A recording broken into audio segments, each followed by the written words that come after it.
Morning student, कैसे हो सभी। उम्मीद करता हूँ सभी अच्छे होंगे, मज़े कर रहे होंगे। चलिए, chapter number 3, pair of linear equation in two variables. अभी तक हमने क्लास 9th में पढ़ा था 1 वेरिएबल्स। अब पढ़ना है हमें 2 वेरिएबल्स में। वेरिएबल्स क्या होते हैं? X, Y, Z, P, Q, R, S, T, W, ये सभी वेरिएबल्स होते हैं। ठीक है, अभी तक हमने इक्वेशन पढ़ी थी 1 वेरिएबल में, अब पढ़ेंगे हम 2 वेरिएबल्स में। ठीक है, तो उसका कंसेप्ट मैंने आपको पहले ही सेंड कर दिया था। ठीक है, तो हम इनको जो इन एक्सरसाइज से क्वेश्चन है उनको सॉल्व करते हैं। तो मैं इसका क्वेश्चन करा रहा हूँ, बाकी के क्वेश्चन जो हैं वो इसी प्रकार हैं, आपको करने हैं। क्वेश्चन मैं रीड करता हूँ, मोस्ट इम्पोर्टेंट क्वेश्चन है और इसी टाइप्स के सारे क्वेश्चन हैं वो आपको करने होंगे। क्वेश्चन क्या है, मैं रीड करता हूँ। Aftab tales his daughter, Aftab अपनी बेटी से कहते हैं 7 ईयर एगो, 7 साल पहले। क्या कहते हैं? आफ्ताब अपनी बेटी से कहते हैं 7 ईयर एगो, 7 साल पहले। I was 7 times as old as you, मैं तुमसे 7 गुना था। क्या कह रहे हैं? आफ्ताब कह रहे हैं कि 7 साल पहले मैं तुम्हारी एज का 7 गुना था। Also 3 years from now I shall be 3 times as old as you will be. अब कह रहे हैं कि 3 साल बाद, यानी अब से 3 साल बाद मैं तुम्हारी एज का 3 गुना हूँगा। तो क्वेश्चन क्या कर रहा है? Represent this situation algebraically. तो आपको इस कंडीशन को एल्जेब्रिकली बताना है और ग्राफिकली बताना है। ठीक है, चलिए क्वेश्चन समझ में आ गया होगा, नहीं आया तो एक बार मैं फिर बताता हूँ। आफ्ताब है और उनकी एक बेटी है। तो आफ्ताब अपनी बेटी से कहते हैं कि बेटा मैं 7 साल पहले तुम्हारी एज का 7 गुना था, अब यहाँ से 3 साल बाद मैं तुम्हारी एज का 3 गुना हो जाऊँगा। तो केवल आपको यहाँ पे कंडीशन को शो करना है ग्राफिकली और एल्जेब्रिकली। आपको वहाँ पे उनकी प्रेजेंट एज नहीं निकालनी है। आप आगे इस एक्सरसाइज 3.2 में इक्वेशनों को सॉल्व करना सीखोगे तो वहाँ पे इस प्रकार के क्वेश्चन आएंगे, तो वहाँ पे प्रेजेंट एज भी आपसे निकलवाई जाएगी। तो केवल आपको यहाँ पे केवल एल्जेब्रिकली और ग्राफिकली सीखना है कि कैसे इक्वेशन को रिप्रेजेंट किया जाता है। चलो मैं लेट करता हूँ। Let Aftab age be X. मैंने लेट क्या कर लिया कि आफ्ताब की एज जो है वो एक्स है, and his daughter age, daughter और उनकी डॉटर की जो एज है। अब 2 वेरिएबल में तो आपको 2 वेरिएबल लेट करने पड़ेंगे। मैंने लेट कर लिया। क्या लेट कर लिया कि आफ्ताब और उनकी बेटी की एज क्या है? आफ्ताब की एज एक्स है और उनकी बेटी की एज वाई है। अब क्या कह रहे हैं कि 7 साल पहले, 7 साल पहले की बात है, यानी प्रेजेंट एज है। मान लो आप 5 साल के हो, 2 साल आप कितनी साल के थे? 2 साल पहले आप कितनी साल के थे? यानी 5 में से 2 निकाल दो, 3 साल के। ऐसे ही अब इनकी प्रेजेंट एज है, इनकी वो कितनी है? एक्स है। 7 साल पहले कितनी होगी? एक्स माइनस 7 होगी। तो आफ्ताब की एज हो जाएगी एक्स माइनस 7 और इक्वल इनकी एज बराबर करनी है वाई माइनस 7। हमने दोनों एजों में से निकाल दी। अब आफ्ताब जो थे बेटी की एज के 7 गुने थे। अभी ये दोनों बराबर हैं, यानी कि जिस 7 टाइम ज़्यादा हैं तो क्या करेंगे? बराबर करने के लिए हमें 7 का यहाँ मल्टीप्लाई कर देना होगा। ठीक, अब इसको सॉल्व कर लेंगे तो जो हो जाएगा x minus 7 is equal to 7 का अंदर मल्टीप्लाई करोगे 7 बाई 7 7 जा 49। आप इसको इधर ले आओगे तो x ये प्लस का है, उधर आएगा माइनस का, हो जाएगा 7y is equal to minus के 49 माइनस के प्लस के 7। तो जो हो जाएगा x minus 7y is equal to 42। ठीक है, माइनस के आएंगे, माइनस के 42। ये आपकी एक कंडीशन आपकी एल्जेब्रिकली रिप्रेजेंट हो गई। अब दूसरी कंडीशन आपकी क्या बोली थी? कंडीशन नंबर 1, यानी कि सिचुएशन भी इसको 1 बोल सकते हो। दूसरी कंडीशन क्या थी? दूसरी कंडीशन बोलते हैं 3 साल फ्रॉम नाउ, यानी 3 साल यहाँ से 3 साल बाद क्या होगा? 3 साल बाद क्या होगा? आफ्ताब जो हैं अपनी बेटी की एज के 3 गुने हो जाएंगे। तो तो क्या बनेगा 3 साल बाद, यानी 3 साल बाद आप अभी 5 साल के हो, 3 साल बाद कितनी साल के हो जाओगे, 5 में 3 जोड़ दो यानी 8 साल के हो जाओगे। तो आप अभी कितने साल के हैं, वो 1 साल के, 3 साल के कितने हो जाएंगे, कंडीशन नंबर 2। 3 साल बाद कितने हो जाएंगे, यानी x + 3 और वो कितने की हो जाएंगी, y + 3 की।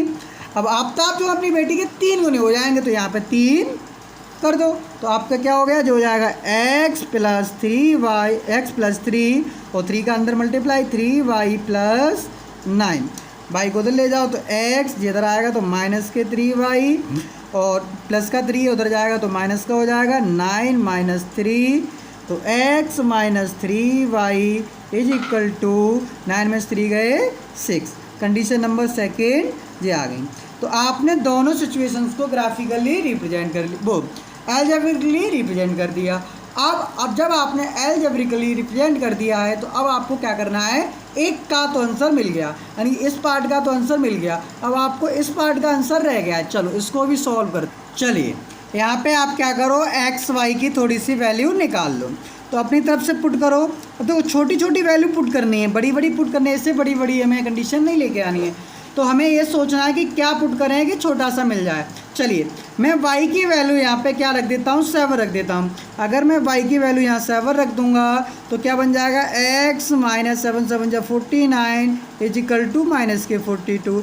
जो उधर जाएगा तो x की वैल्यू क्या हो जाएगी, -42 + 49, तो +49 जी कितना बचेगा 7, यानी y की वैल्यू 7, तो x की वैल्यू भी कितनी आई, 7 आई।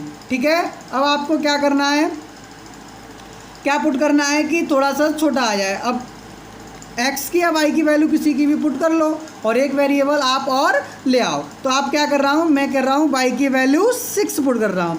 जब y की वैल्यू आप 6 पुट करोगे, मैं तो 6 7 = 42 उधर जाएंगे, तो आपको मैं यहाँ पुट करके दिखा रहा हूँ, x - 7 × 6 = -42, तो x - 7 6 = 42 = -42। जो उधर जाएंगे तो 42 - 42 कट जाएंगे, तो x की वैल्यू कितनी आ गई, 0 आ गई। यानी कि जब आपने y = 6 रखा तो x की वैल्यू कितनी आई, 0 आई, यानी कि एक कंडीशन आपकी ये बन गई। इसी प्रकार आप यहाँ पे सॉल्व कर लो, x की और y की वैल्यू इतनी छोटी रखो कि थोड़े से छोटे टर्म में आए, हमें ग्राफिकली रिप्रेजेंट करने में आसानी रहे।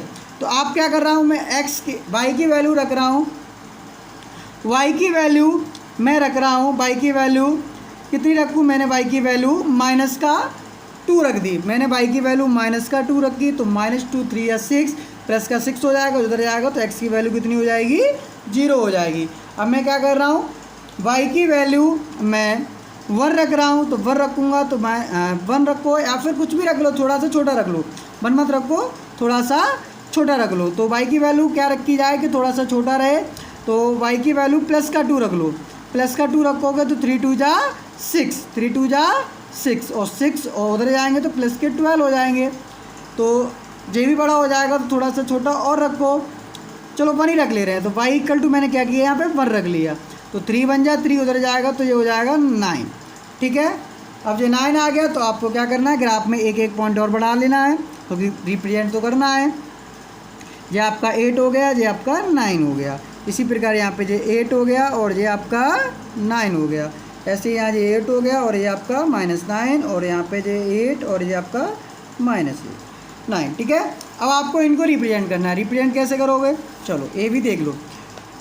x पे आपको चलना है 7, x पॉजिटिव, देखो जे आपकी पॉजिटिव x एक्सिस होती है, जो पॉजिटिव y एक्सिस होती है, जो नेगेटिव x एक्सिस होती है, जो नेगेटिव y एक्सिस होती है।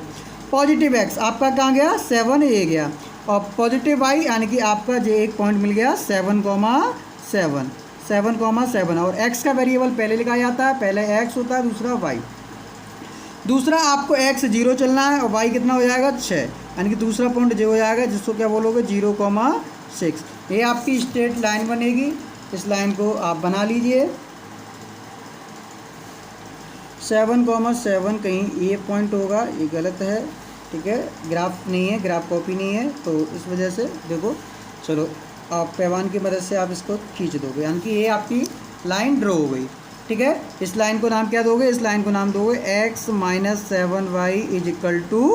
-42। चलिए अब आ जाइए, x की वैल्यू यहाँ पे कितनी है, y की वैल्यू -2 है, y की वैल्यू -2 यानी कि ये गया पॉइंट -2, और x की वैल्यू कितनी है 0 यानी कि जो हो जाएगा 0, -2 पॉइंट। ठीक है, दूसरा क्या है, x की वैल्यू 9 है यानी कि ये गया 9, और y की वैल्यू कितनी है +1 यानी कि जो हो जाएगा 9, 1। तो एक पॉइंट ये गया, तो एक दूसरी लाइन आपकी ये निकलती हुई जाएगी, दूसरी लाइन आपकी ये निकलती हुई चली जाएगी।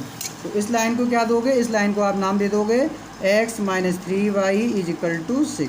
तो आपकी ये दोनों एल्जेब्रिक और ग्राफिकली दोनों सिचुएशन शो आउट हो गई। और इसी प्रकार आप, उम्मीद करता हूँ सारे क्वेश्चन सॉल्व कर लोगे, इस एक्सरसाइज के सारे क्वेश्चन सॉल्व करोगे। नेक्स्ट वीडियो में हम सीखेंगे कि किस तरीके से दो वेरिएबल्स को सॉल्व किया जाता है, x y की वैल्यू कैसे निकालते हैं, और इनके मेथड भी पढ़ने हैं। सब्स्टिट्यूशन मेथड है, स्टैंडर्ड डेविएशन मेथड है, क्रॉस मल्टीप्लिकेशन मेथड है, इनको भी हम लोग पढ़ेंगे डिटेल में। ठीक है, चलिए उम्मीद करता हूँ आपको समझ में आया होगा, और सारे क्वेश्चन के कर लोगे, होमवर्क में जो नहीं आया वो हमसे डिस्कस कर लेंगे। ठीक है।